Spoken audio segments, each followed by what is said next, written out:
Welcome to the Outer Realm with Michelle DeRoche and Amelia Pisano. Airing live on the United Public Radio Network, 105.3 FM in New Orleans.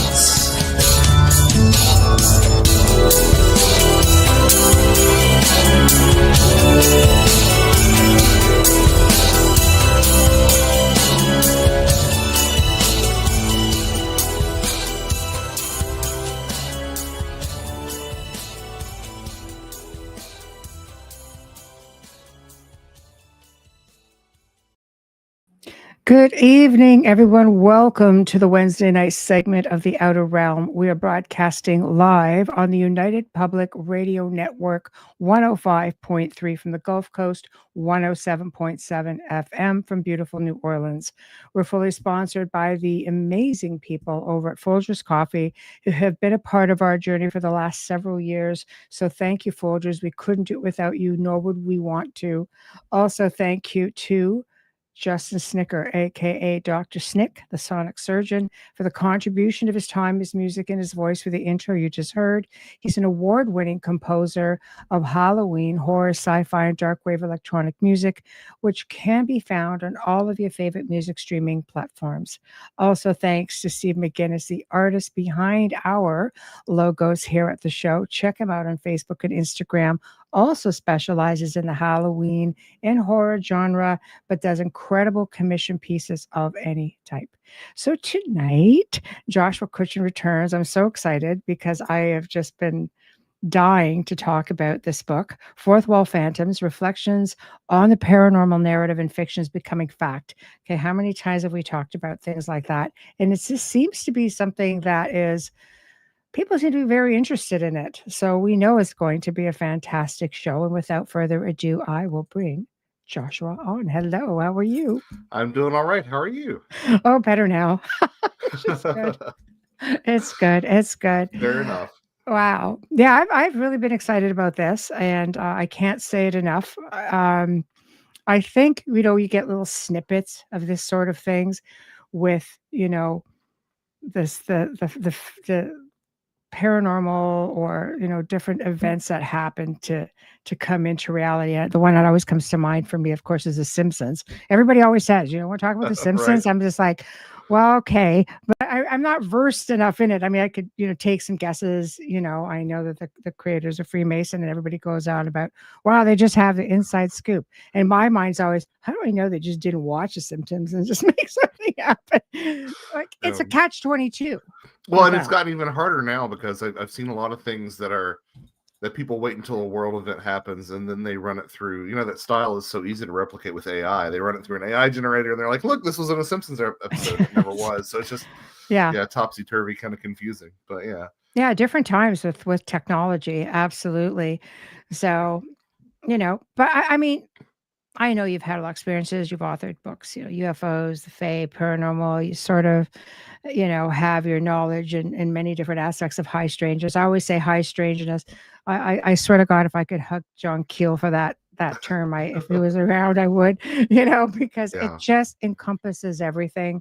And I think your book falls into all of that. Well, so what it encompasses everything, and it encompasses my favorite things. Like, there's this kind of, I don't want to put too fine of a point on it, but it kind of feels like you're chasing another high sometimes, where it's like, oh, you just saw lights in the sky that were strange. Like, give me the really weird stuff. Like, So I love I adore the high strangeness stuff.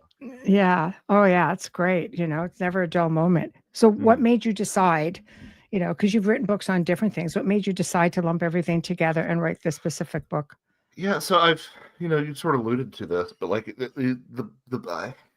I kind of choose what books I write, and I kind of don't, which is very much on brand for the topic of the book.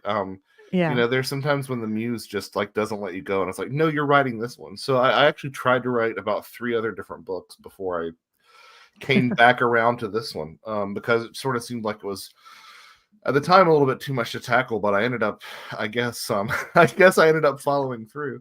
Yeah, I mean, I don't know if you've noticed this, Michelle, but like you you look into these things for long enough and you start to find yourself in these places where you're asking, how much can we shape reality? You find yourself asking, can things from my internal world bleed out into the world around me? And I think if you keep on pursuing that and keep on thinking about it, you sort of wind up in sort of a can fictions become fact kind of space. So that was part of why I wanted to look at this, and I thought it was going to be this happens to me a lot. I thought it was going to be a nice, tidy little, get in, get out. Just a couple of things to talk about. I mean, I knew that there would be like, philosophy and some of the broader concepts, but I felt like there aren't too many examples of these stories of fictions becoming fact, right? Yeah. No, I mean, it happens. It happens a shocking amount of time. Wow. So the gateway, because it's about a lot more than this, but like sort of the price of admission, the gateway to get people to sort of engage with some of the ideas that I want to look at are on their simplest level, these ideas, these examples rather, where fiction becomes fact and, people seem to write characters into existence. Again, I thought there were like, there's like 15 of those stories, right? And no, I mean, I don't want to sort of go off on too much of a digression right away, but it is, as it turns out, this is a sort of common enough phenomenon of people sort of engaging with their characters, engaging with their creations in a really tangible way. It's enough of a phenomenon that there's an entire separate book that I had to do as part of my literature review called Embodied Imaginations by Chidambaram Ramesh. And it just turns out that like this is something that Nobel laureates have all the time. People like Kipling, people like Alice Walker, people like... But this is where authors say, my characters speak to me. You're right. Or that they saw their characters. Yeah. Wow. This is an incredibly common thing.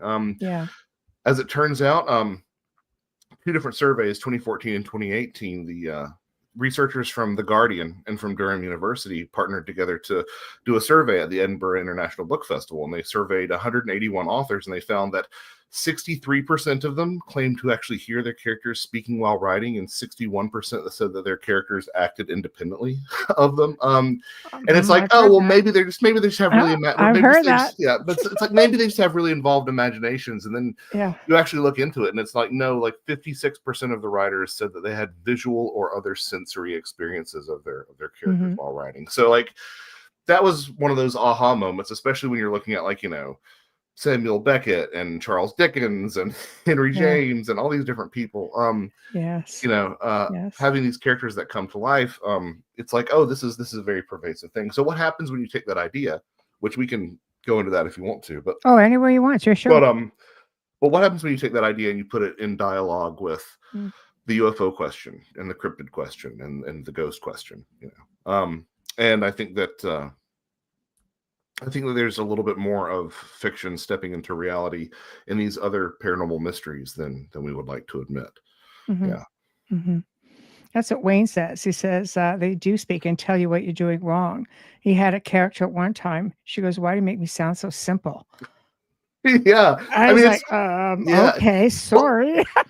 Well, I have some friends who are like, sci-fi author types, and they're real straight edge, card carrying kind of atheist characters, right? Yeah. And I remember asking them like years ago, I'm like, I don't, I since have written a novel, right? But at the time I hadn't, because it just seemed like such an overwhelming prospect. And I said, well, how do you, manage all these characters and all these different things? And they're like, well, if you just have a well-written character, they tell you what to do and what you can't do, and they let you do stuff, and they let you know, and they keep you from doing other things. I'm like, wait, do you hear yourself? Like, you think like, that you think that I'm a wet meat robot, and yet you're telling me that this fictional character sort of has control over you. That was sort of an aha moment for me. So and how do you even explain that? Like, I'm just going to go out there and take the supernatural card. Do you think that maybe there's someone in the ether out there saying, no, you know what? Like, I can be this character, or I relate to this character, and this is how you should do it. I'm the character. They embody the story.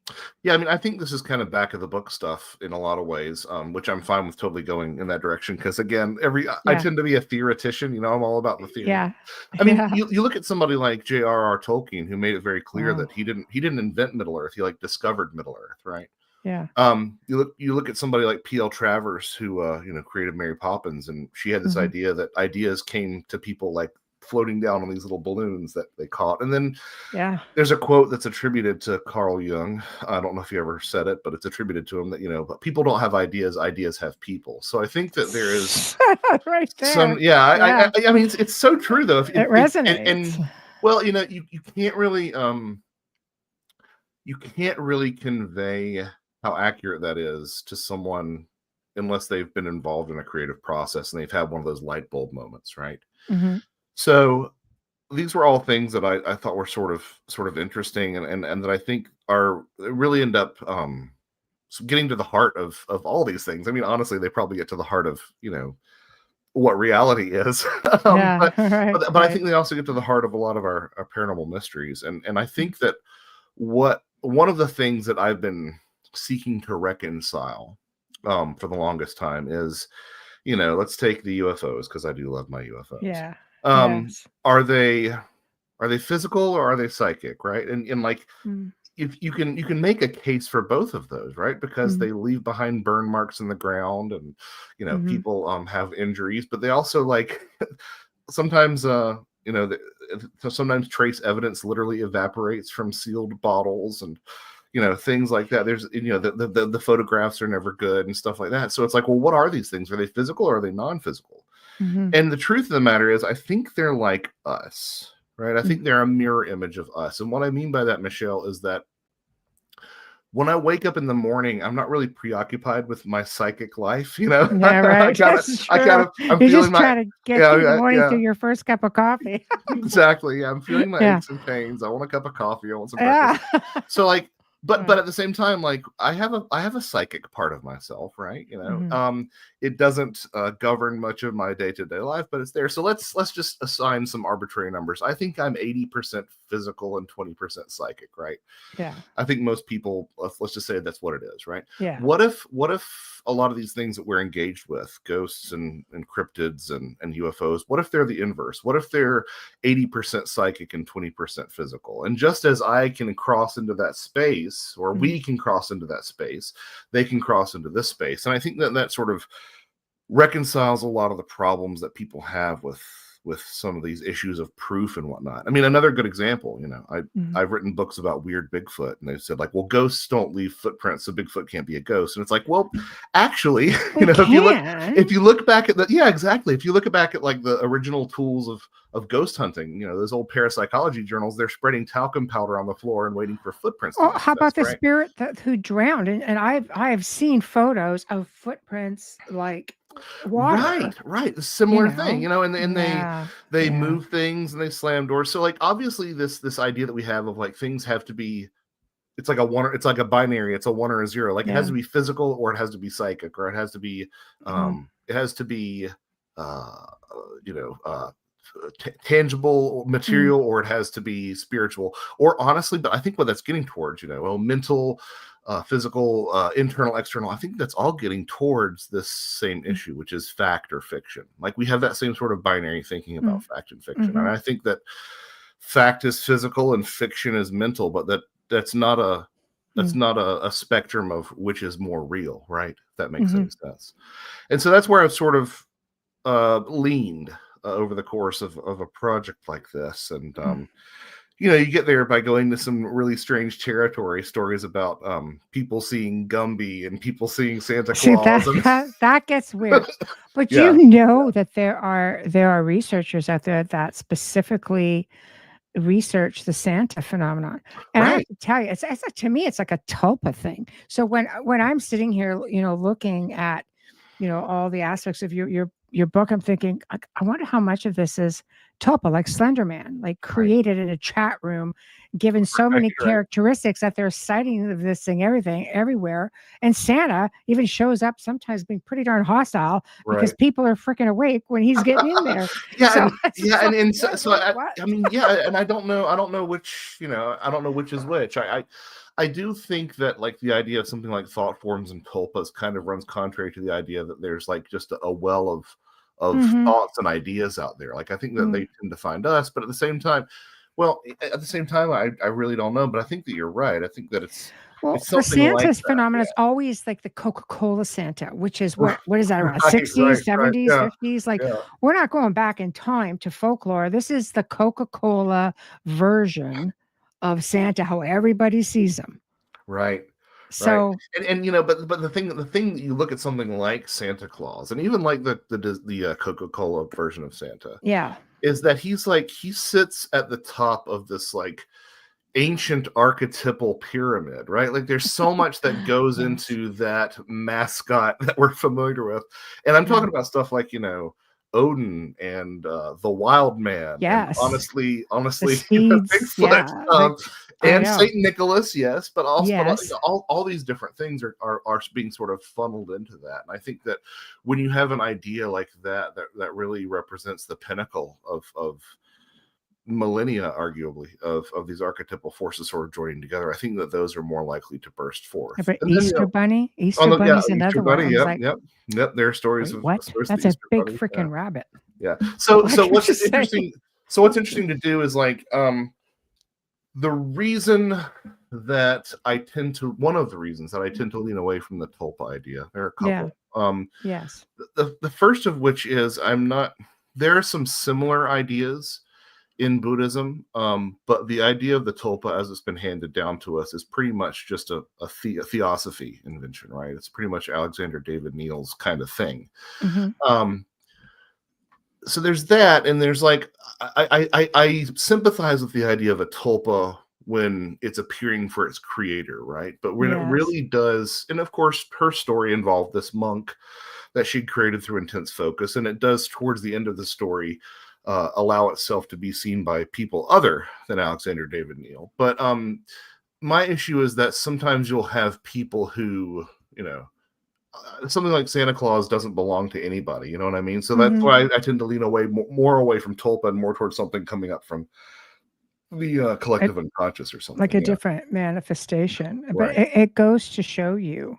I mean, I know just working with people in the paranormal, how projection of energy, psychokinesis or Right. telekinesis, how it's hard for people to believe that they're that powerful, that they can project out this energy and create these events. I think it's the same thing with what you're talking about on this mass scale with I certain think so things. too, and and so this is this is a difficult book to write for a lot of different reasons, but not the least of which was the fact that like I got towards the end of it and I'm like, oh, I don't know what's real or not anymore. Like everything around me Yeah. feels so unstable. So like I kind of have to back away from some of these ideas. But one of the ideas that you end up playing with as you sort of Mm. go along this trajectory is ideas of these things called paracosms, which is a term that's sort of been used in religious studies to describe the sort of shared stories, shared environment, shared community that people have in certain religious communities.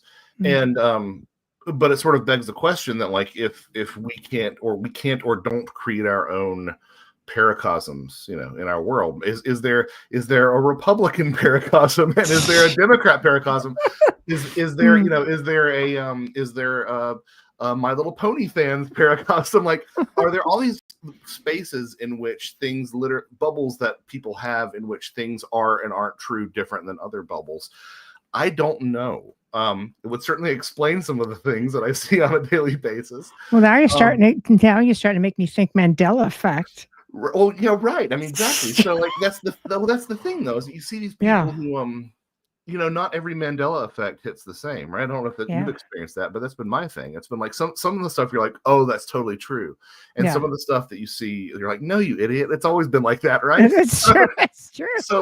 But the thing is, you have those shared experiences. So like, what if we Mm. sit inside these little Venn diagrams of discrete realities that are just different enough, right, Hmm. than everyone else's? Yeah. I mean, it's terrifying, because how do we meet in the middle of all that to Yeah. sort of get along? But yeah, that's something that you end up wondering, and that's why I said like it's kind of you end up in some dangerous territory if you think about these ideas and take them too literally. But I think that in some ways that's what a lot of these phenomena call us and compel us to do. I mean, there's always been there are clear indicators, right, that all of these things, from ghosts to Bigfoot and lake monsters to UFOs, they seem to react to culture, and they seem to respond to what we expect to see as much as they seem to be their own independent thing. Mm-hmm. Yeah, I agree. Everything crisscrosses as well. Everything sort of blends in together, so you can see how they would all be connected, And I don't imagine AI. I mean, what's your thoughts on AI having an impact on this phenomenon? I mean, so it's so funny because you have had this happen too, right? You talk to somebody. I call it your airplane conversation, right? Your airplane conversation. Like you're on the airplane and the person asks you what you do, and you're like, "Oh heavens, what do I tell them?" How much time you got? Yeah, exactly. But at some point in those airplane conversations, like somebody will start to say, like, well, there's never been any good photographic proof of these things, and like that led me a long time ago to not really care about photographic proof and video proof. I think, where I've arrived at is that, yes, there does have to be some sort of meta positioning of the phenomenon where it is in complete control of how much it gets seen and how much it doesn't get seen, right? I'm probably letting God in through the back door in that way, but I think that, I think that these things, my friend Timothy Renner said that he thinks that we have permission to capture audio of these things, but not video and visual evidence of these things. I think he built it off of something Tobe Johnson said. Interestingly enough, my occultist friends, whenever they do rituals, they say like, "Oh, I get audio stuff more than I get visual stuff," which I think is interesting too. So, in other words, I think that there's some sort of degree of like, there's a throttling of evidence, right, that we do and don't get to have. And so I say all that to say that, like, the paranormal evidence is in a crisis. It's crossed a Rubicon from which it will never come back. We're never going to have ironclad proof of any of these things because AI is just getting better and it's just going to be more and more convincing, right? Yeah. I do think though that there's something very fourth wall Phantom Z about the sort of AI revolution. It's striking to me that. And granted, there are different versions of AI, so I know that this is incredibly simplistic. So if any of you are computer programmers out there, please don't yell too loudly at your radio or your speakers but it's striking to me that we were finally able to acquire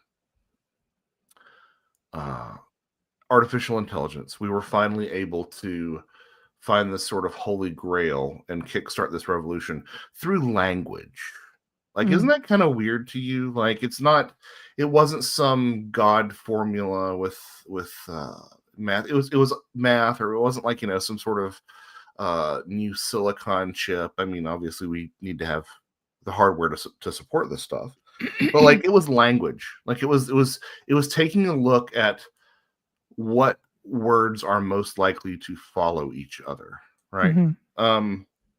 And which also raises the horrifying issue that you and I are large language models, right? I mean, there's a certain cadence that there's predictive text coming out of my mouth right now. This is true.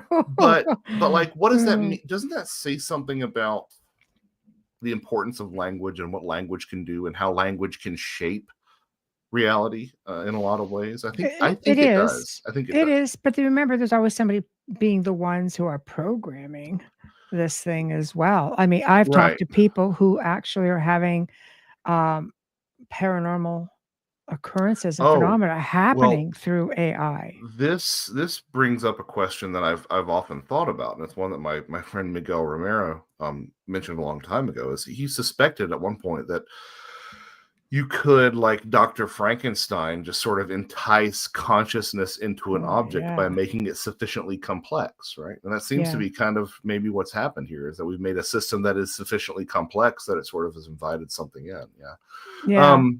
Nathaniel Gillis and I have kind of gotten in on that, and we've had some like it's like, I can totally see y'all going down that rabbit hole. I mean, and look, I'm not saying all this to say that I'm like, I'm happy about. I have tons of reservations about AI and stuff, right? Yeah. But I think it really does harken back to things like the Sapir-Whorf hypothesis and the fact that what you perceive is, at the very least, what you perceive is determined by the language that you are engaging with reality with, right? The famous example is that Inuit have 50 different terms for snow, you know what I mean? And for us, it's just snow, So so we don't see those variations quite like they do.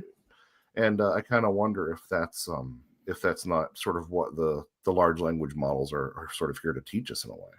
Yeah. Well, I mean, I think you have to be careful with technology. I've seen Terminator. So, I completely agree. No, I mean, I kind of these things communicate. Yeah, right? No, I've seen those. Yeah, I've seen those videos, and there's I mean, it could already be in control right now, and we don't even realize it. I mean, I have so many reservations about it. Right? Well, I mean, they have their own language going, and then the programmer goes, "What are you guys doing talking?" He goes, "We didn't say we couldn't." What? Yeah.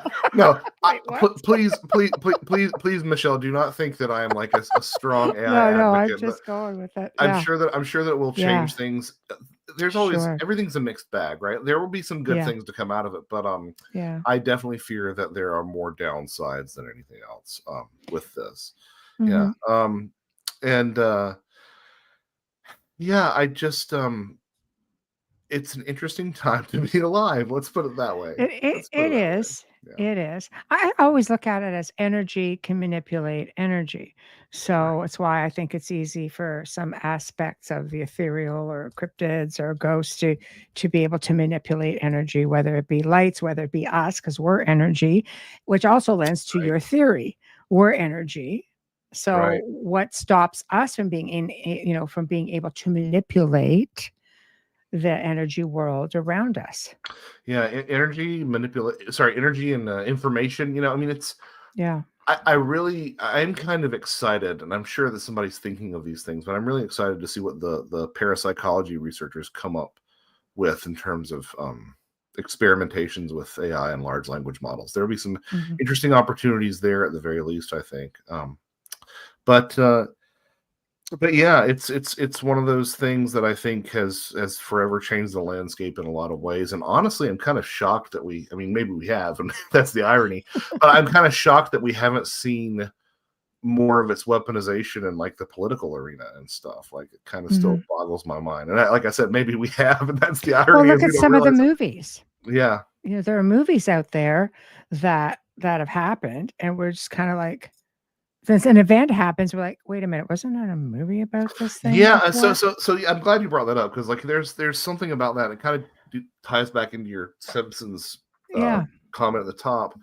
Like, the big question that runs through something like Fourth Wall Phantoms is, are these examples manifestation or prediction? Right, like that's kind of the big question. There's the famous example of the novel Futility, about this gigantic steamship with a lot of specifications that were just like the Titanic, and it basically predicted the Titanic sinking.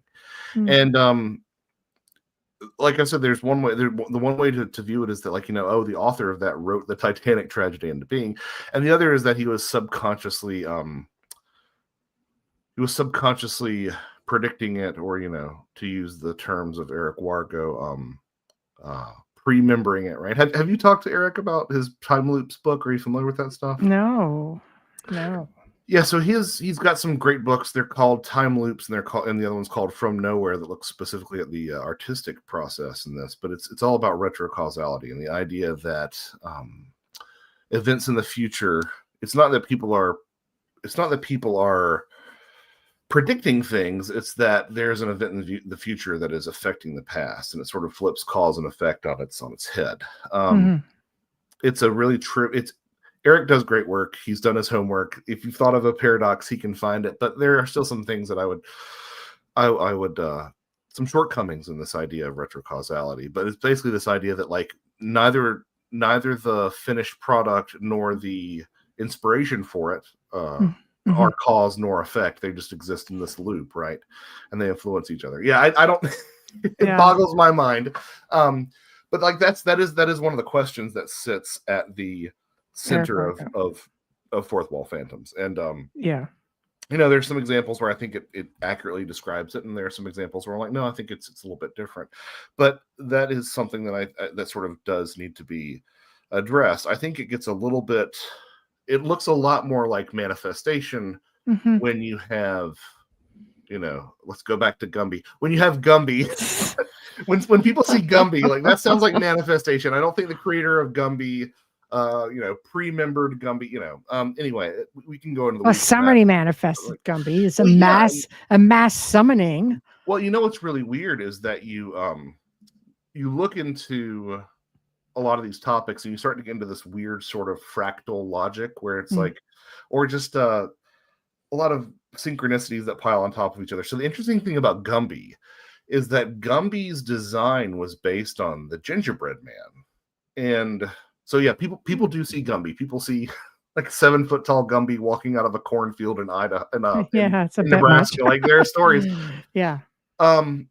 People see Gumby as an imaginary friend, but the interesting thing is Gumby was based on the gingerbread man, and the gingerbread man is literally about the same thing that Fourth Wall Phantoms is, right? Like the elderly couple creates the gingerbread man. The gingerbread man comes to life all on his own. Yeah. And sort of goes off and does his own thing until he gets eaten by a fox after he makes everybody's life horrible. But run, Gumby. But it's just one of these things. It's like, oh, well, of course, something that's based on that would also sort of take on a life of its own, too. So, yeah, it's pretty wild in that regard.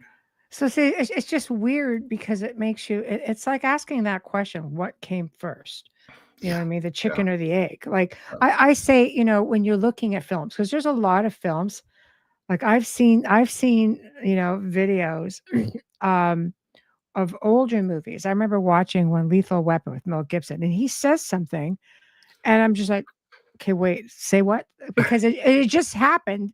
And I'm thinking, okay, I'm going to play devil's advocate for a minute, when it comes to some of this stuff. Like, for example, getting into UFO stuff, like, do we know, ETs are real? Some of us are experiencers. Like you say, sometimes it gets foggy, you get into screen memories, which we can get into in a minute. But it's just like, I remember a story where Jackie Gleason was taken by President Richard Nixon over to a base and saw a gray. And Gleason was never the same. He cried. He goes, I cry for humanity. I just cry. He was not the same. Well, Gleason, of course, Jackie Gleason is in with, he knows producers, screenwriters. And so that's the only point I'm trying to make is like, you do have people who talk to people of influence or who know, whistleblowers, whatever the case may be, and eventually makes its way down the pipe.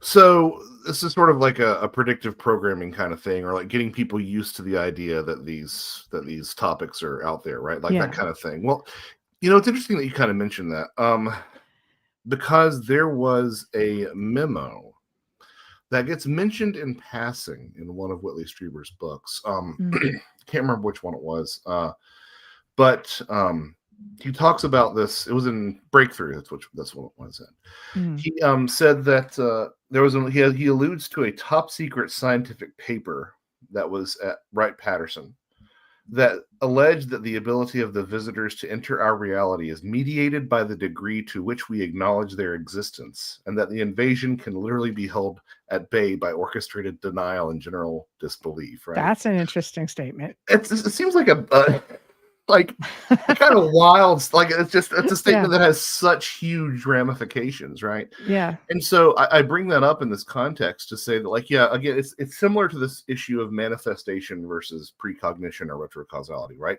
Is it predictive programming? Is it priming us for these things, or is it management of reality, right? Because we know that military organizations and three-letter organizations do have their tendrils in a lot of production companies. I think it's measured in the thousands, the number of film projects that the military has been involved in the past, 40 years or so. But the question is, like, do they keep having us defeating the alien invasion because that's the only way to keep the aliens at bay? I don't know. I'm going to leave this segment going, scratching my head going, now I don't even know what to believe. That's Thanks, Joshua. It kind of is a maddening space to be in. Well, it gets even even weirder. Are you familiar with the Omo affair? No. In the 1960s in Spain, there were a series of letters that were being received by people, and these letters seem to have this extreme degree of technical prowess. In other words, all the math checked out, right? And it was from the people who were from this planet called Ummo, right? And eventually people started seeing, UFOs. It was revealed to be a hoax perpetrated by Jose Luis Jordan Pena. Now, the interesting thing is that, like, people are like, okay, well, it doesn't seem like he could have had the wherewithal to have pulled this off, both in terms of technical knowledge and in terms of, like, how many letters went out and obviously, like, where these UFO sightings coming from, right?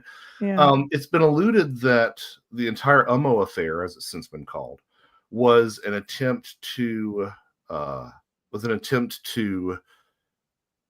undermine the Franco regime, right?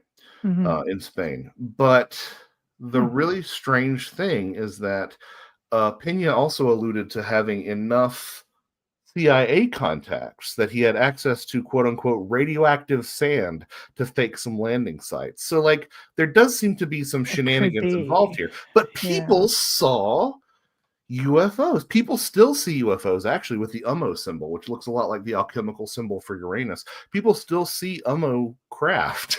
And it's just weird when you put that in dialogue with that idea of, like, belief holding the visitors at bay, or, like, belief shaping things. Jacques Vallée took a look at the Ummo affair and said, hey, this looks a lot like this short story by Jorge Luis Borges. The short story is called Tlan Ukbar Orbis Tertius, and it is a lot like the Ummo affair because it's the story of these individuals who decide that they're going to disseminate this extraterrestrial encyclopedia bit by bit to the world, and the world ends up looking more and more like that alien world as bits of this fake encyclopedia are leaked out. So again, are we the last people to understand this, that we can sort of create theater to shape our reality and have our authorities? Is that what our authority structures tend to do? I know. I'm starting to feel like I'm in a Matrix or a video game. I know. Exactly. This is totally the because they just drop in the freaking cryptid when you're just trying to get through the maze, and all of a sudden, there it is. Try to beat this guy. Right? I need a sword. Or, or worse yet, you've dropped in your own cryptid. Like, it's your own darn fault. Oh, for God's sakes, that's great. Yeah. And I have a wild imagination. So yeah, this is sort of the secret of Fourth Wall Phantoms, is that it's really a book about the occult. It's really about, like, manifestation and magic and stuff like that. But you do get to a certain point where you hear some of these stories and you're like, I can't see any other way that this could really function this way than there's some sort of interplay between the phenomenon and our expectations and our art and our media. I mean, so let's, if we can, just talk a little bit about UFOs. Anywhere you want to go. So what's interesting is that, there are the famous George Adamski photos of the scout craft that was a chicken egg incubator is what it ended up being that he'd hoaxed them with. Right. But there are examples of people. There's one specific example I mentioned in the book. There are examples of people who saw those scout craft, those hoaxed scout craft, in their day-to-day life. And the reason that we sort of know that is because there was a case from the Isle of Wight where this isolated family had not heard of George Adamski, had not seen any of those photos, drew a picture of it, and it looks exactly like one of the Adamski scout ships. And then, the UFO investigators are like, have you seen this photo? And if you've ever seen the Adamski ships, they're really distinctive. They've got these bulbs on the bottom. Yeah. A similar thing happened with Gulf Breeze. Ed Walters had a model of his UFO up in his attic, but people saw that UFO there was a model of, out and about. Yeah. And that seems to be what the UFO phenomenon has kind of always done, is sort of pick at our brains and, like, add stuff to it. Another good example of this, there are two scholars who really have forged the way on this topic vis-a-vis the UFO question. They're Bertrand Mayust and Martin Kottmeyer. Mayust is French, and he's sort of showed that a lot of the things that came to be standard in alien abductions and UFO contact actually originated in American sci-fi pulps, right? Pulp magazines. Martin is here stateside. He's still with us as well. One of my favorite UFO scholars, and Martin has shown that the first incident of a UFO stopping an engine was the Levelland sightings, right? I think it stopped a motorbike. A UFO did. But the first incident of, but actually, if you look back, the first time that happens of, an extraterrestrial craft stopping electricity or stopping motors, actually happened again in the sci-fi pulp magazines. And but so there's something about and again, to be clear, I'm not saying that people are making this up. I'm saying that there's something that's there that seems to be interacting with our fictions and bringing them to life. And what's interesting to me though is if you take that example, okay, well, there's the Levelland sightings. Wait, UFOs stopping car engines has become a common trope. The first time it happened was in Levelland. That is preceded by these fictional short stories about invaders from Mars, shutting down our electricity. But I would say that if you went back and you looked at a ghost blowing out a candle, that's kind of the same idea, right? It's the supernatural shutting down our technology, right? It's the supernatural interfering with our technology. And I think that if you looked at I think that if I put this question in front of Martin, he would probably find, an earlier religious text where that happens. And we would keep on leapfrogging over and over each other. Oh, here's a real story. Oh, here's a fictional story. Or a story, as fiction, here's a story. Here's an actual account. And I think where you wind up is probably at something like, petroglyphs and rock art.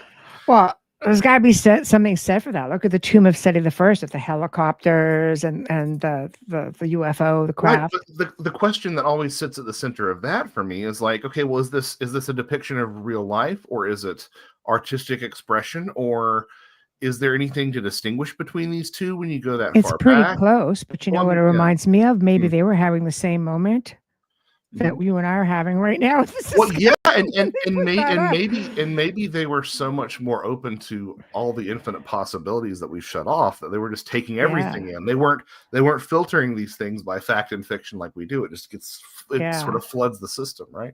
We don't know where they come from. Yeah. Yeah. So anyway, I can't say I know what to make of it, other than the fact that it's pretty obvious to me that something about a lot of these phenomena tend to show up in the way that we expect them to. And I think there's been a lot of work that's been done on that in regards to UFOs. Again, Cottingley and Mayust are the two champions of that. Very few people have been willing to have the same conversation with cryptids, because the cryptozoologists just want them to be flesh and blood creatures. That's what they want. Yeah, but that's a tough one. I think that there are some similar mechanisms at play there, and I certainly think that there are similar mechanisms at play with some of the ghost stuff too. And definitely, this is what we're talking about. Again, what we're talking about here is the entirety of magical practice, right? It's that sort of fake it till you make it sort of thing. It's really difficult, because there are people who have logical people who have experiences paranormal is okay, it can be a tough one, but it's the most common, right? People are more open to that than thinking, okay, no, this is a Bigfoot. A lot of people have had Bigfoot experiences where, they can smell them, they can hear them, they can have a communication going on. I've heard people being dragged, where they've been dragged by them. There are things that's pretty darn physical. If something's grabbing you, and people have witnessed, even dogmen aggressively chasing them and leave, scratch marks down the car. Okay. But then there are some that you're kind of okay, yeah, see right there. There's just some that make it really, really difficult. So, well, and I'm always open to having my cake and eating it too, So what I mean by that is, my good friend Mike Cleland has written books on UFOs and owls. Oh, that'd be interesting. It's not like Mike. It's not like Mike doesn't think owls are real. He realizes that there are real owls. There are real owls. Yeah. But he also is saying, hey, some of these owls are acting really strange around UFOs. Some of these owls seem to act in the behalf of the UFOs. So like there's two answers there, right? There's the real owls and then there's the weird owls. So like maybe there's the real Bigfoot and there's the weird Bigfoot. Misidentification, maybe? Well, misidentification or more, you mentioned screen memories, right? You mentioned screen memories. Let's get into that. Like, I mean, you mentioned screen memories. This isn't necessarily my stance, but like if the phenomenon, whatever you want to call it, if the phenomenon can choose to appear as the screen memory of an owl, they could choose to appear as the screen memory of a flesh and blood Bigfoot, I would assume, if they wanted to. Right? Yeah. So that's my have your cake and eat it too kind of idea. Although for me, like I've grown less patient with the idea of screen memories. Okay. Because I still don't quite. I have not satisfactorily had the mechanism by which they occur explained to me. And I think that the idea of a screen memory is the more comforting option. And what I mean by that is like, oh, the alien decided to appear like a postal worker. That's so much more comforting than the idea that, well, that's not a good example. Let's do a different example. An example I use in the book. I go to a diner and it's like this, it's like stepping back in time. It's like a 1950s diner and there's the sweetest waitress there and she takes care of me and I thought it was so awesome. I came back the next day and it wasn't there. It must have been a UFO screen memory. Yeah, I've heard this. That's the comforting version of that story, right? Yeah. The disturbing version of that story is that something about UFOs is so weird that it literally bends reality in its wake. There is a ripple that goes out from the UFO that literally distorts fact and fiction and time itself. Like that's the thing that would keep me up at night. It's a lot like, Michelle, it's a lot like people have been using this phrase, and I think it's a great phrase, but it's been overused. This phrase ontological shock, they've been using that a lot regarding the disclosure thing. And I think of extraterrestrials, and that's not ontological shock for me because I have a shelf in my head that's labeled alien invasion, and I'm just waiting to put I'm just waiting to put something up there. You know what I mean? I'm just waiting to put something on that shelf, right? I'm waiting to put something up there. I don't think Blue Beam. Well, right.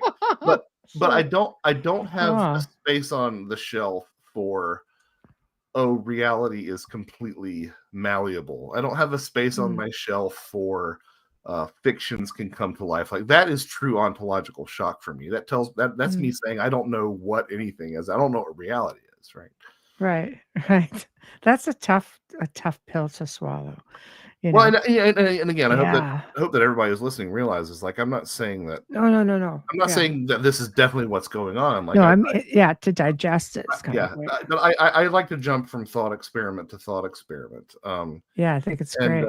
And anyway, so it's just that would be a really disturbing, bizarre sort of thing. So yeah, but it happens all the time. People. That they've got screen memories, MK Ultra, Montauk. I mean, there's so many different things out there that prove that this has happened to people. So, we're kind of sitting there going, so why not? Like, well, and look, there are also, there are also clear precedents for that in, like, fairy folklore. Where the fairies use glamour to sort of cloak things and illusions. So I understand that. I'm always wary of something that seems like I can trace it back to a materialist interpretation of these phenomena. I'm always sort of wary of that. And to me, saying that so much just when you apply the term screen memory to every bit of high strangeness with too broad of a brush, I feel like you're sort of flattening out how weird these experiences can be, right? Like, oh, it's just a screen memory. Oh, well, everything's just a screen. Everything about it's just a screen. We're having that right now. Yeah. So that's sort of where I sort of come at it from at some point. So, but I do agree that there's something to that concept. It's just, So what do you do when you're getting into folklore and oral history and legends? And I always look at legends personally as, I caught this fish And by the time it makes its way down the pipe, it's like this big behemoth of a fish. So it's just, you don't really know. But somewhere along the line, it starts with an experience. Well, I heard that there is a school of folklore. Yeah. That there's a school of folklore that divides and distinguishes legends, fairy tales, and myths into their own categories. And what it is that a fairy tale is a fiction, and a myth is true, but not because it literally happened, but because the stories and the lessons encoded in them are true, right? Mm-hmm. And then the legend are the ones that are kind of like, well, I don't know, maybe it was literally true, maybe it's something in there in between, yeah. Yeah. And that's crazy. That's a fun way to look at it. Yeah, I mean, we look at the ancient people. They immolated what they saw, whether through structures or cave art, petroglyphs, hieroglyphs, So, I mean, what do you make of that? Like, it's got to come from someplace. There's got to be something.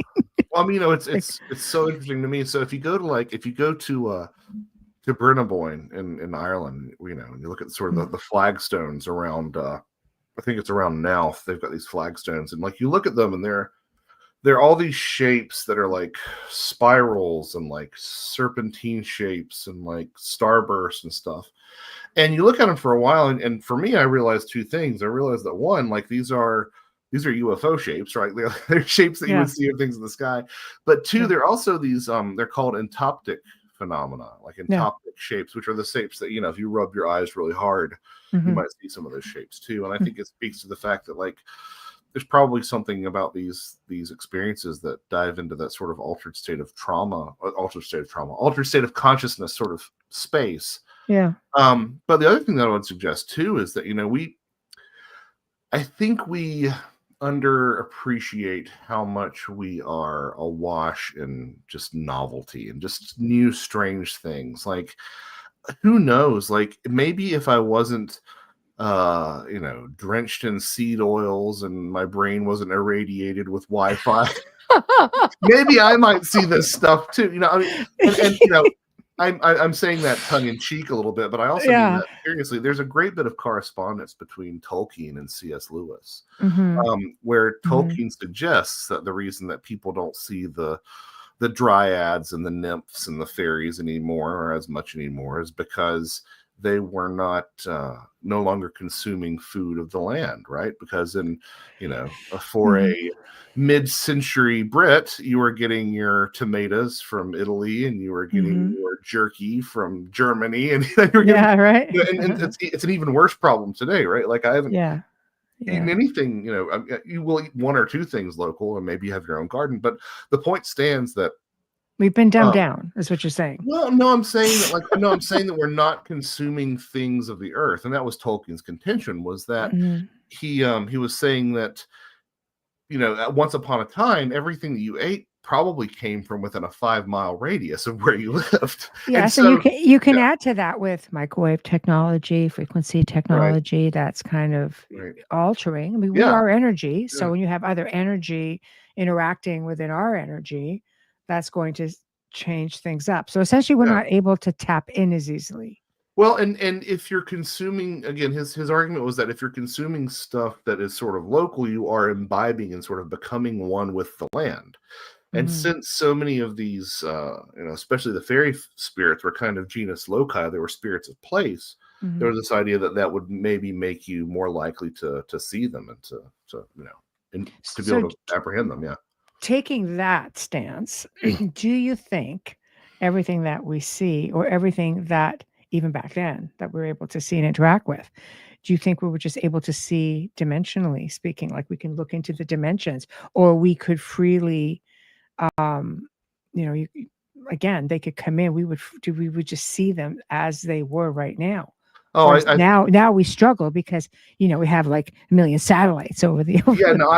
I think you're absolutely right. I think that something about this is something about the modern state is making this more difficult to see these things. And to your point, I've kind of wondered. I might have said this last time. I said this a couple of times. So if this sounds too familiar, stop and I'll just okay. Say, We got a lot of people listening that may not have been here, so have at fair it. enough. But I kind of sat down a while back and I'm like, why is it that when you look at West Virginia, you get like all these cryptid stories and these great UFO stories and some good ghost stories, and it seems like sometimes every little holler has its own critter, it has its own local monster. And it occurred to me that like the way that a lot of those communities in West Virginia, especially the ones in these hollers and such, are living is much more along the ways that we lived for centuries. And what I mean by that is that these are places where the internet is still spotty and where they don't have,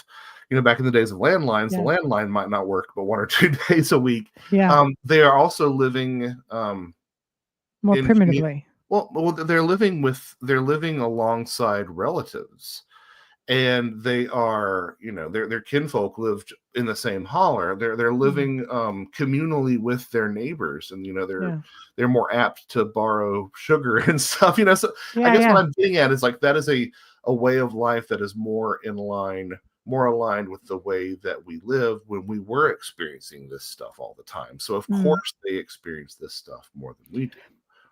I would agree with that because I've traveled many parts of the world, and I love going to places like the one I'll bring up right now is in the south of France. There was this tiny little town, 800 people, and it's within the Languedoc area. And there's a lot of little towns within the Languedoc area, and they're all like supercharged power spots. You just walk through these areas and you're buzzing, going, "Gee, look, what is up with this place?" But it's the energy is just so people, and they're all aware of it, and they all have their own gardens. Everything is natural, and everything is just so calm. I can't believe how calm things are in these towns, and they just like take life going to the beat of their own drum, and they'll take you to all the power spots. They'll tell you what happens at each of them. But when you are in a more populated area with technology and so on, I completely agree with you. It's a whole other how can you connect to something like that? How do you find your power spot in Times Square or in Piccadilly Circus? You just don't.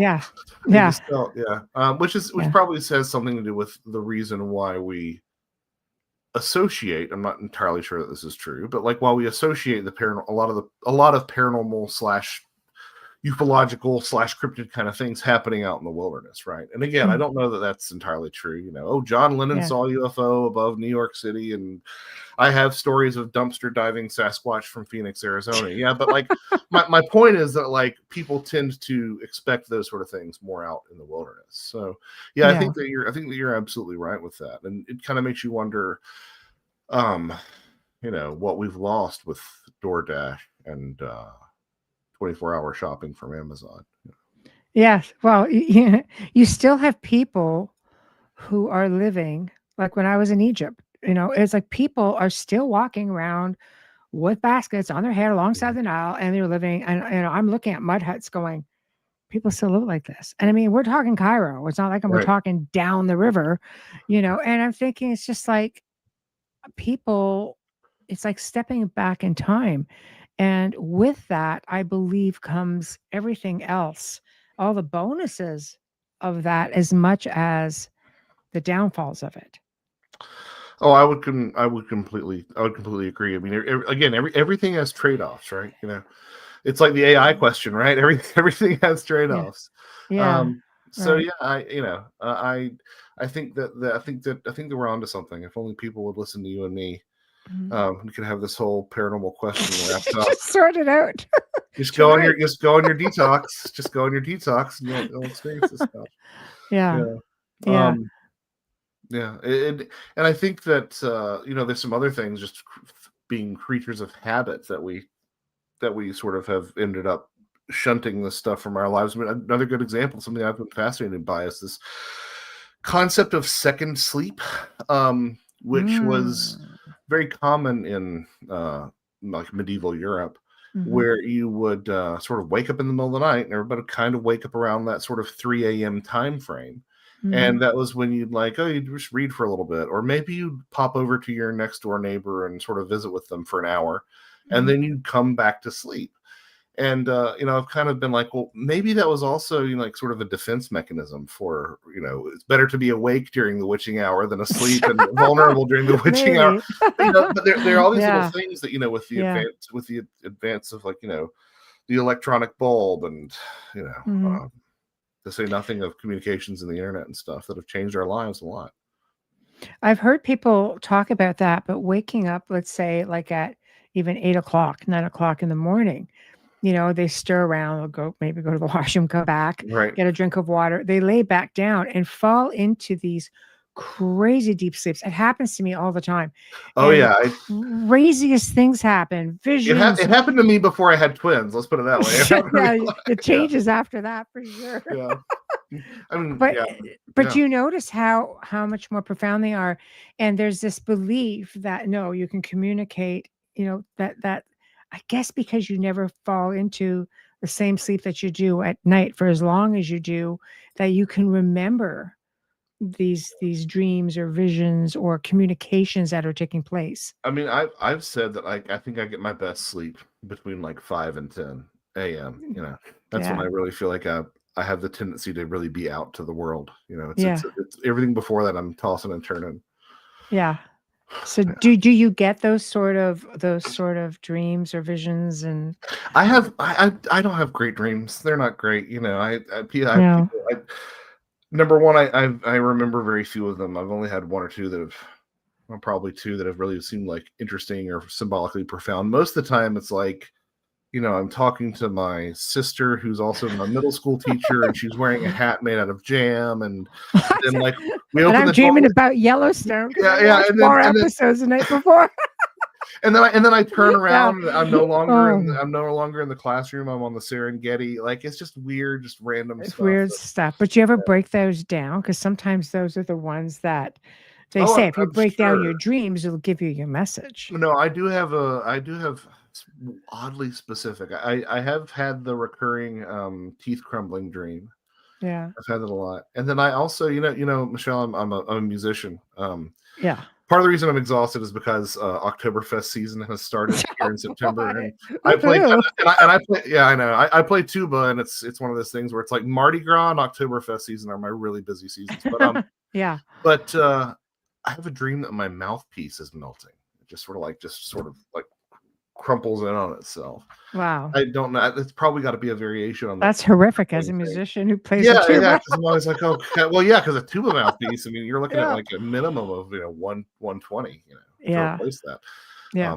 So yeah, it's you got to look at the significance. Now I'm going to have to go look that up. Yeah, I think it's got to be a variation on the teeth crumbling thing, which I think I heard was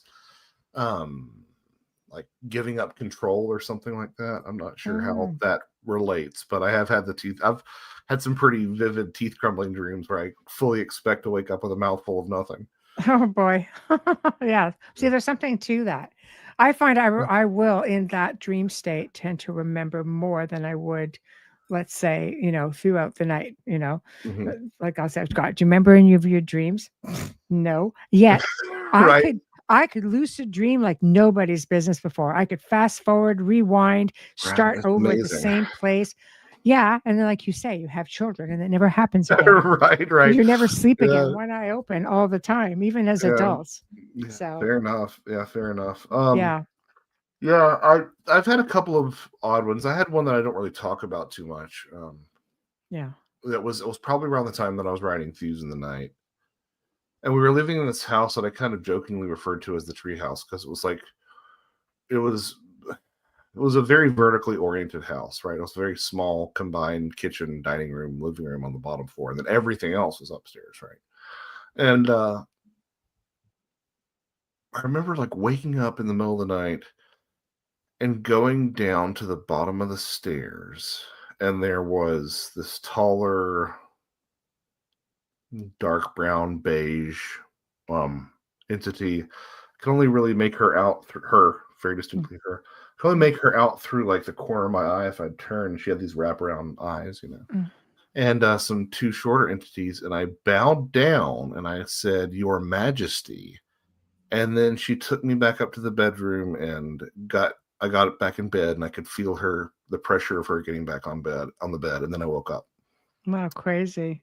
Creepy. Creepy. Well, it is, but it makes you wonder, is it like a visitation? Is it, an ET experiences? It is a paranormal experience. Right. What is it exactly? One of the things that I think is everything we're talking about right now. Well, one of the things that I think is important to acknowledge is, Carl Jung talked about this, and he borrowed it from the Elgoni people of Kenya. But there was this idea of big dreams versus little dreams. Mm-hmm. And the idea that there were these big dreams that were dreams for the collective, dreams for the community, and these little dreams that were more personal. But you could also sort of say big dreams versus little dreams in terms of like, there are big dreams that are like, oh, this is important.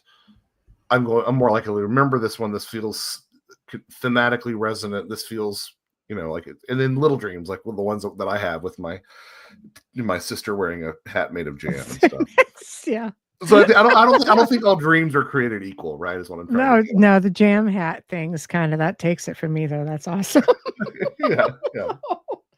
Astral projection or past life. I mean, yeah, possibly.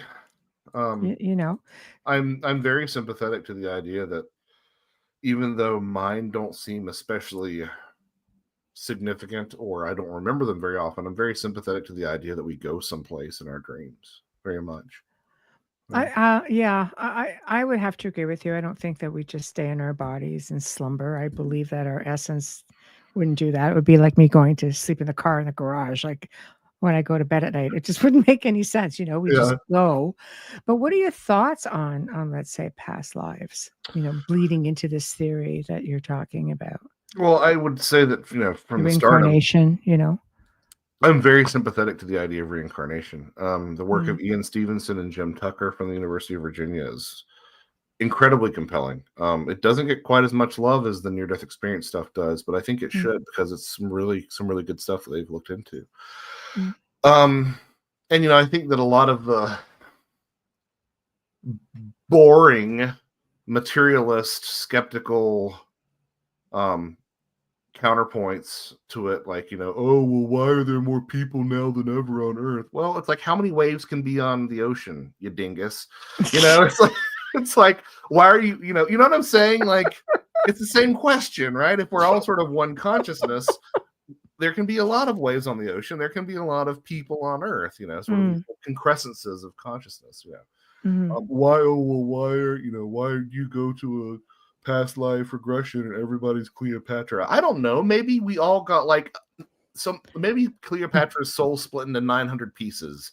And, maybe it's just a collective consciousness thing. It's all imprinted in all of us. Yeah. So in other words, I guess what I'm saying is that, oh, well, why do ghosts exist if reincarnation exists? Well, you're assuming that it's instantaneous and one-to-one. Like, maybe that's a part of maybe that's the ego of the person that gets stuck on here as a ghost, and the rest of themselves transcends. Or maybe it takes a while. Maybe there's a waiting period where any number of things, right? So I think a lot of the skeptical logic traps that they put you in, it's just like, get out of here with that. So I guess I'm getting around to it. I promise. I'm getting around to it. It's okay. Take your time. Take your time. So I'm really sympathetic to the past life stuff.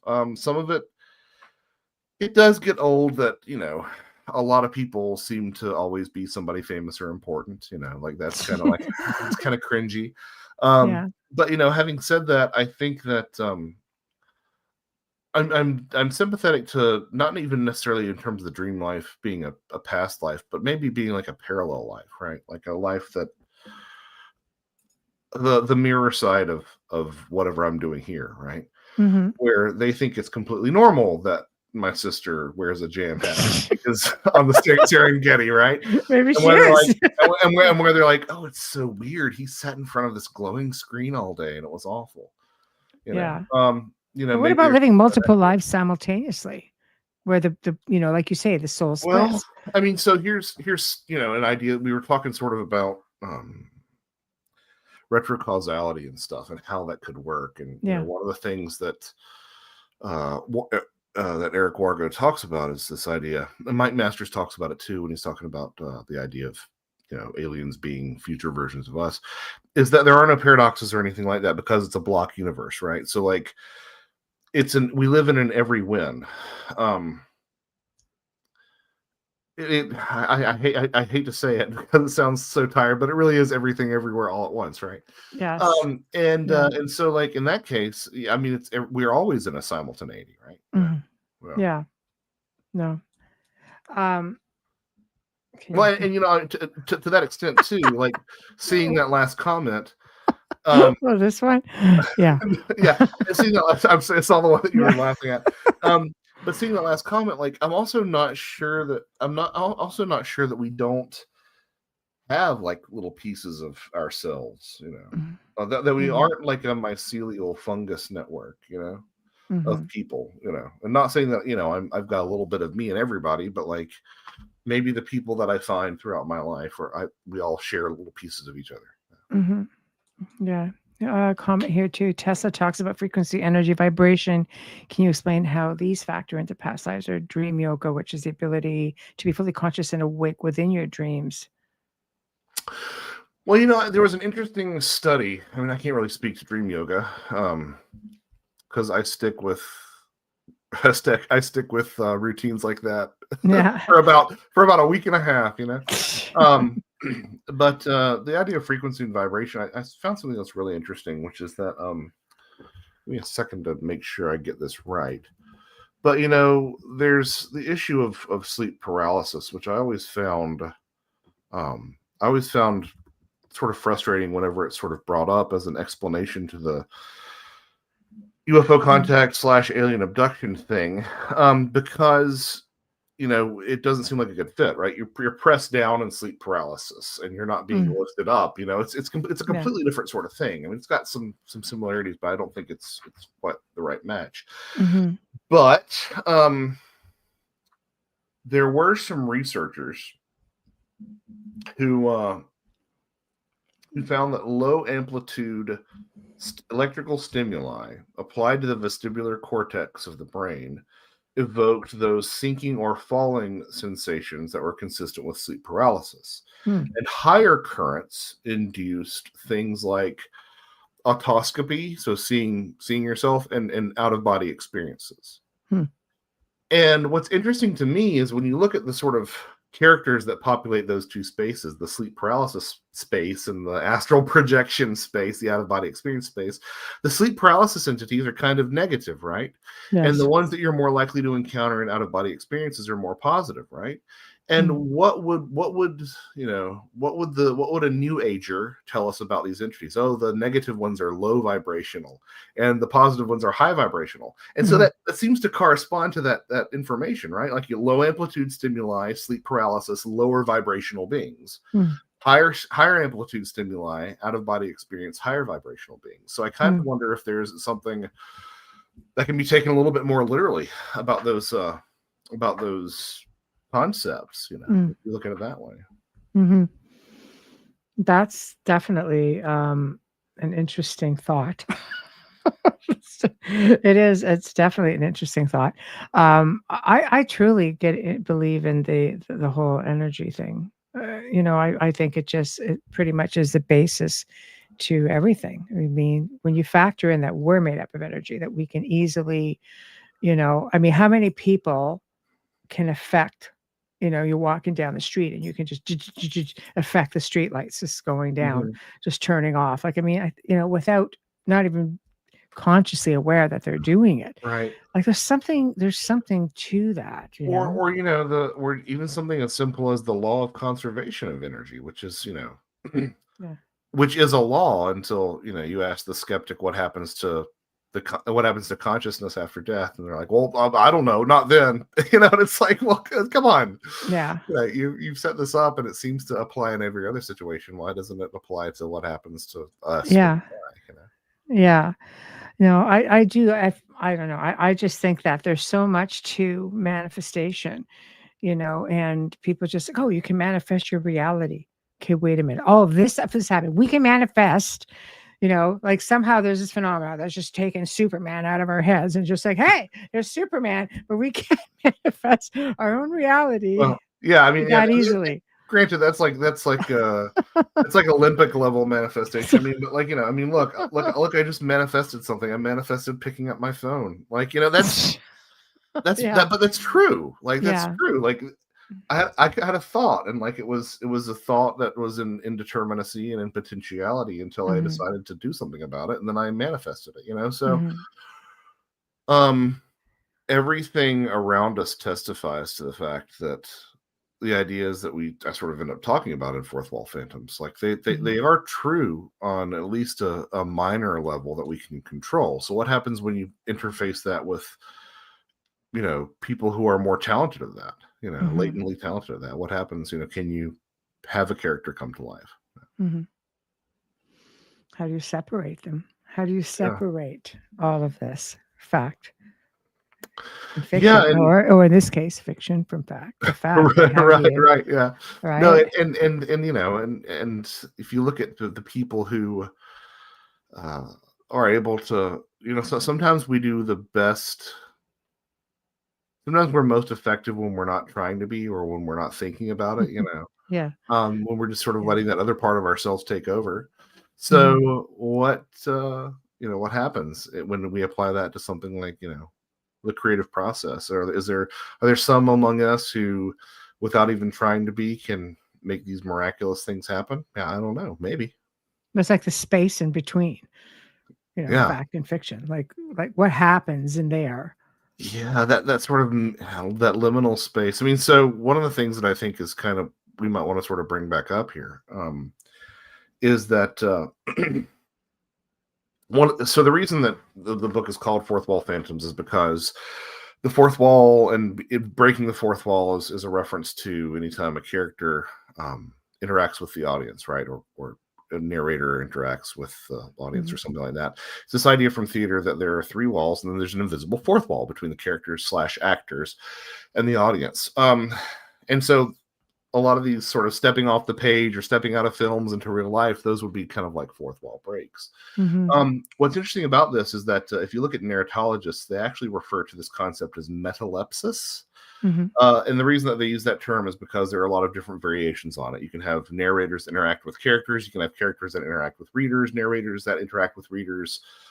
There's a lot of different variations on it. So anytime that you're sort of violating those hierarchies of reality and with a fictional text, that's called metalepsis. And what I found as I looked more and more into that is that it's like the best, it's the best metaphor for experiencing the paranormal. Like, you can read these texts on metalepsis, these kind of dry narratological texts discussing metalepsis, and you can sub out the supernatural and like, it's the same thing, once characters break the fourth wall, they might have existential crises, or they might find it absurd. But the main point is that, like, oftentimes the act of breaking the fourth wall it's an empowering thing, right? Because they know that they can violate the boundaries and the rules of their own reality. And that's exactly what happens with the paranormal. They're interacting with something outside the frame of existence, and they're realizing that they can sort of play the game of being in the story, right? And the moment that this really hit home for me, where I was like, oh, it sounds like there is something to this concept, is when I was reading about ancient Greek vases. And if you ever think about these, usually the characters are in profile, right, on an ancient Greek vase. That's the way that they're always shown. There are exceptions to this, though. And the exceptions are characters that are facing the viewer of the vase. And, art scholars say that this is one of the earliest depictions of metalepsis, because the character is looking at the viewer, right? Whoever's looking at the vase. And the characters that seem to most often face the viewer, the characters that engage in fourth wall breaking on Greek vases, are sleepers, the dead, those in altered states of consciousness, gods and goddesses, and monsters. Why? And I'm like, Yeah. That's the list. That's the list. That's the list of paranormal suspects, right? Sleepers, the dead, altered states of consciousness, gods and goddesses, and monsters. And so, like, that to me was like, oh, there is something to this concept. And it even gets driven more home when you look at people have talked about the trickster and the archetype of the trickster and the paranormal, and that's what the trickster does. The trickster violates those boundaries, right? Yes. There's a reason that Deadpool is so popular, because Deadpool's a trickster, and he also is breaking the fourth wall all the time. The trickster is like the patron saint of metalepsis, right? Mm-hmm. And so it makes complete sense that this concept of beholding a reality beyond this reality, of that component of breaking the fourth wall, would be applicable to the paranormal. So yeah, it was kind of the gift that keeps on giving, and I will say that's one concept that I'm going to have trouble not looking at the paranormal through that lens, because it's been so rewarding so far. Yeah, it makes a lot of sense. I always think, when I discussing all of this, I always think of Dorian Gray. Yeah, that's a good one too. Yeah. Yeah, there's this, like, how does this, if you think about it, how does this painting keep aging? And as long as it exists, then the human continues to thrive and stay young. How does, how yeah, how does it go? Yeah, no, that's a great example, and it kind of makes you think again about these haunted paintings and stuff. You're like, the idea is like, oh, there must be a ghost attached to the painting. But what if you're like, maybe that's too complicated. Maybe it's just the subject in the painting has a life of its own, right? Yeah. And that's what's taking on a life, and interacting with me. And that's the reason its eyes follow me. It's not because the painting is haunted, but the painting is a haunting, Yes. Well, yeah. I mean, how many times do you get that phenomenon when you are, you're just walking, in places where they have paintings in a museum? I have had that feeling before, kind of going, is it looking at me? And this is the same thing that, like, this is the same thing that we're talking about at the top of the show was, these characters that come to life, and so I think that that's kind of what a spiritual revelation is, right? Is you see beyond those boundaries. Yeah. He says, as a painting, what if the painting was infused with the energies of the painter? Well, I think that's a good point. That's probably something to touch on too, is I think that you hear something over and over again whenever people have these experiences, near-death experiences, alien abductions, some cryptid accounts, trips to fairyland. Time and again, they'll say things like, "Oh, it defies language," or "I can't put it into words," or like, "It doesn't. Words will never suffice to describe what I saw," or like, "I can't even describe it." Mm-hmm. I hear that a lot. And we have something that does that. It's called art. We have something that does those things. We have something that says what words can't, right? Even a book, I would argue, is kind of greater than the sum of its parts in that regard, right? A book is through words, but it says more than words. Music. Yeah, a lot of music. Yeah. And this is the way that people have talked about art, right? They say that, art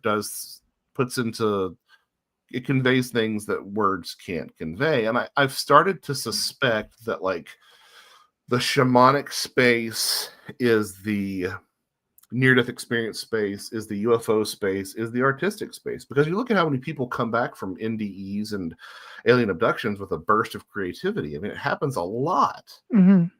It really does happen a lot. So I think that maybe, like, that artistic space is that same space that of all this. And in that case, it would mean kind of that when you die, you go to, like, the hub of the artistic world, which is kind of beautiful, I think. Well, technically, music is supposed to be the universal language. And the music of the spheres, right? So it's, I like this. And again, I don't know how literal I don't even know how much I buy this stuff that I'm saying, right? I just like the ideas of this stuff. Yeah, I love that.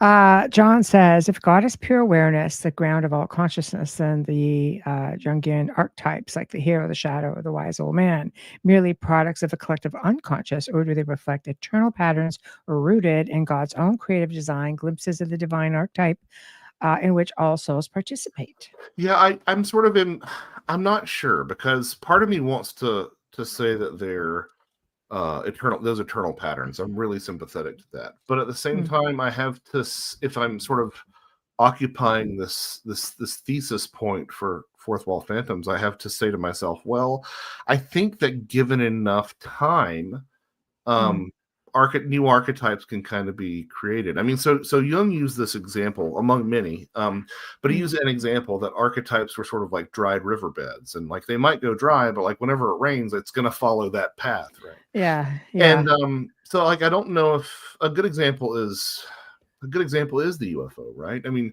is the flying saucer, is the UFO an archetype? I don't know. It might be on its way to becoming one. I can say this. I can say that it definitely like has a lot of archetypes within it, right? It has the mandala, it has the protective circle, it has the psychopomp's boat, it has all these sort of different archetypes within it, but I'm not sure if it in and of itself is an archetype. So that's a good question. Are we sort of creating this stuff through the collective unconscious, or was the unconscious always there? I want it to be always there, but I'm open to it not being that case. Yeah. So great question. Yeah. So in lending towards how sometimes as a writer, the characters speak to you, Wayne is saying, when readers write to me about reading my books, many times over, I'm told that they could feel everything from the weather to the fear to the tragic losses because I feel what I write. So, how, I guess, a transference. Yeah, I mean, you're putting that part of yourself into it, which is sort of where I meant to go when I was rambling on about that artistic space. It's like I call artists, Prometheus with a paintbrush, because they're bringing back a spark of that divine thing and putting it into their art. And like, I'm not saying that everybody can do that. I'm not sure that I can do that, but I'm saying, that people who, like Wayne, that can do that. When you can do that, it truly is. It practically is magic, right? In a lot of ways. Yeah. And this has been talked about. This idea of like literally feeling things from characters to that degree has been talked about a lot, and it's been. So, do you manifest the character? Well, I mean, it depends on who you ask. Jung was talking about sitting in a play at one point, and he saw the character get stabbed, and he was so invested that he felt a heart pang. Flaubert and Madame Bovary had a character poisoned, and he got like food poisoning that night. So I probably, or if you look at this sort of through like to sort of get a little bit deeper in the philosophical weeds, if you look at this as like something like the concept of monism, the concept that everything is everything, and there aren't any real distinctions between you and me, or art and fiction, or any of these things, and like, we're manifesting it because we are it. Yeah, that's a tough one. John goes on to say, how can we confine God's creative ability? Well, it reminds me of one of my favorite answers to an interview question. And I think this is not unique to this particular interview. I think it was somebody else probably said it. But I thought it was a great answer. The question was, how big is your God? And the answer was, if I could tell you how big my God was, he wouldn't be my God, right? So right. I definitely sympathize with that. Yeah. Wayne goes on to say, I believe that once I open the door to a character, that character will often tell me, sometimes with force, what or how they wish to be portrayed.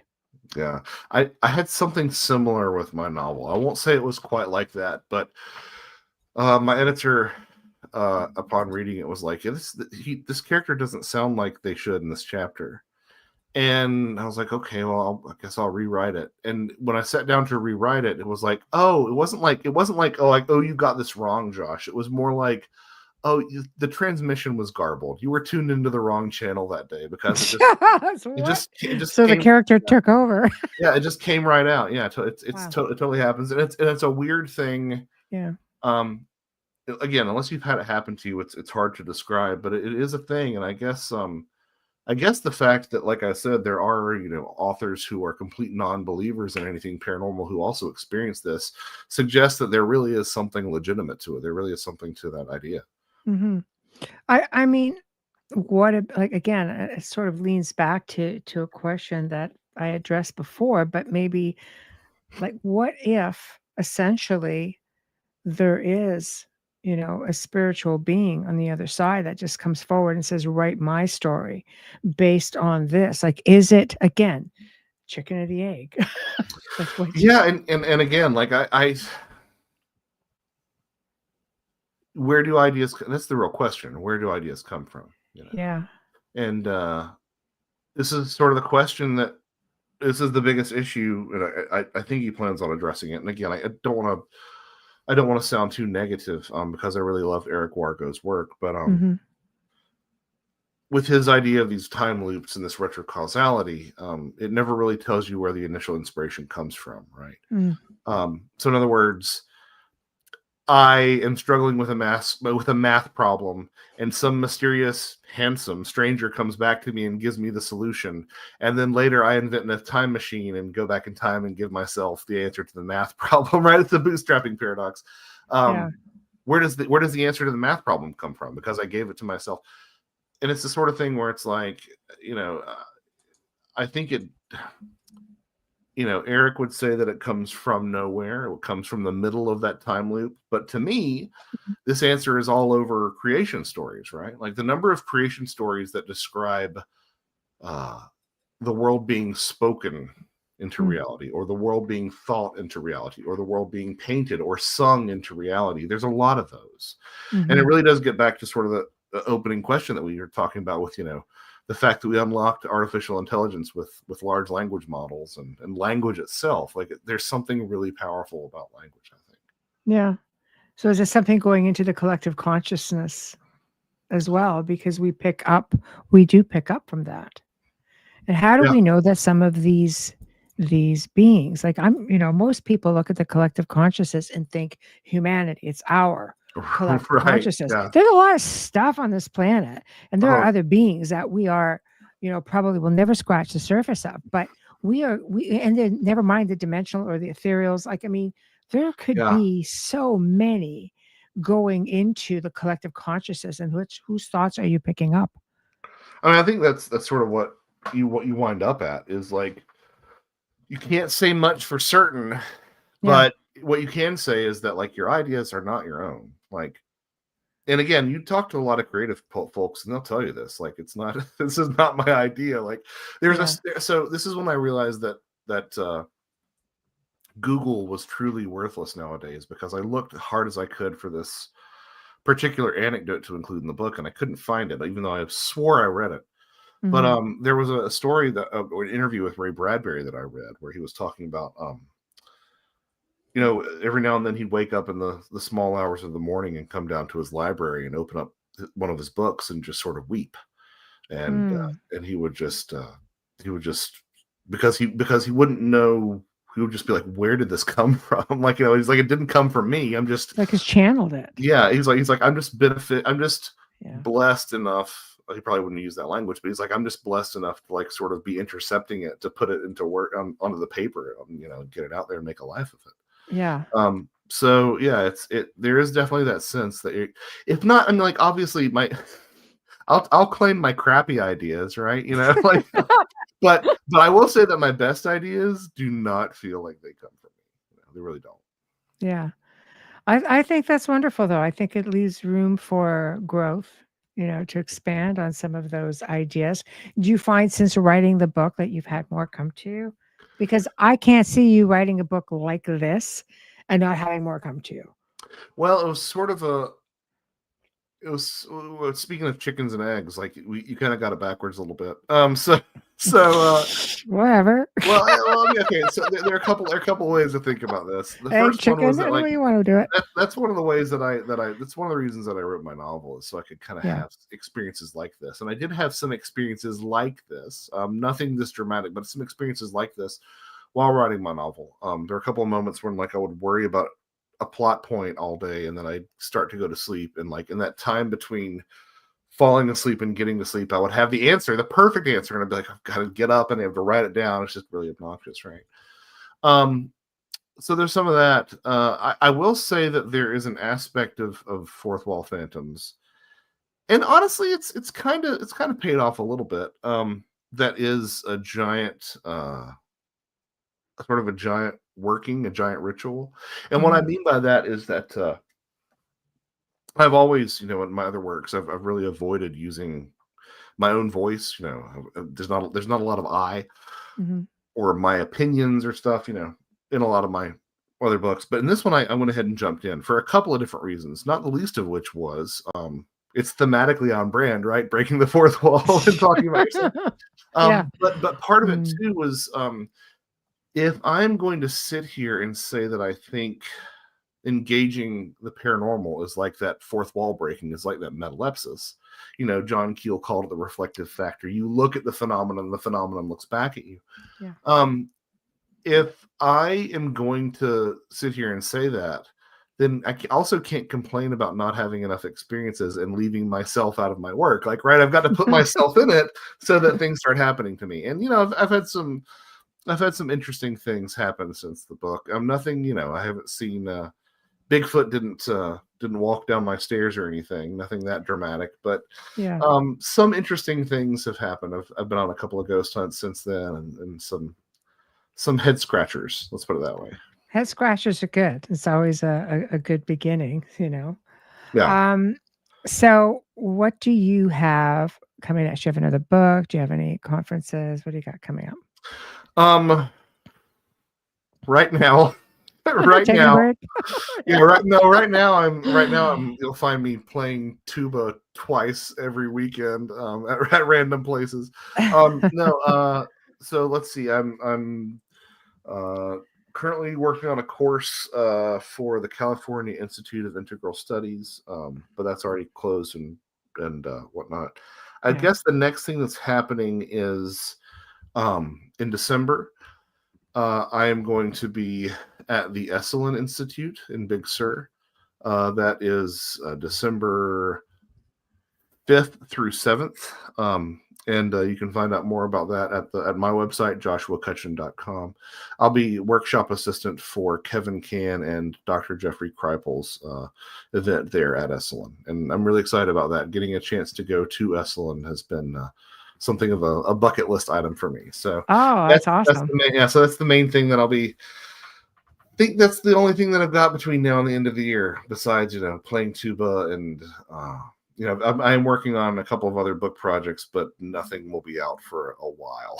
It's gonna be Oh, well, I hope you will keep the show in mind when you absolutely. It would be fantastic. You, like I was saying, have an open door policy, and time would come out and say, I want to talk about something. Okay. Well, you're fun and gracious, and so is your audience. So thank you so much. Thank you. Thank you so much for joining us. Guys, thank you all for being just fantastic in the chat room. Great questions, great comments. Tomorrow night, we bring on Stephen Bissett, who's going to be catching us up on the latest congressional UFO ET disclosures, his thoughts on the 31 Atlas, the Boogospheres, much more. So it's going to be very, he's just right to the point. So we're not going to be messing around. So thank you all, and we shall see you all tomorrow evening. Thank you, Joshua. Thank you.